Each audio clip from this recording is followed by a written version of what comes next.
Kumbh Mela మోనాలిసాకు cinema offer.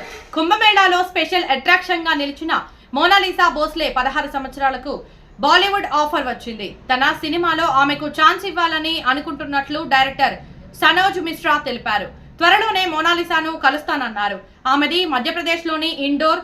వాళ్ళ కుటుంబం ఎప్పటి నుంచో పూసల దండలు అమ్ముకొని జీవనం సాగిస్తుంది.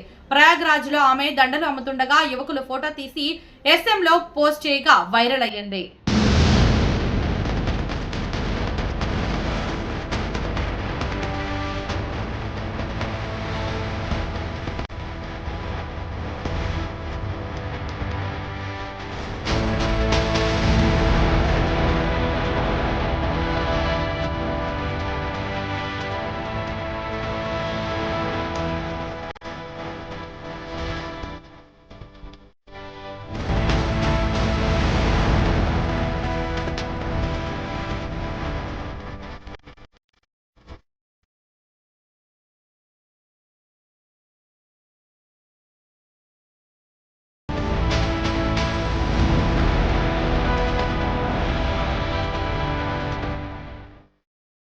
మరిన్ని అప్డేట్స్ కోసం మా ఛానల్ ని సబ్స్క్రైబ్ చేయండి. ధన్యవాదాలు.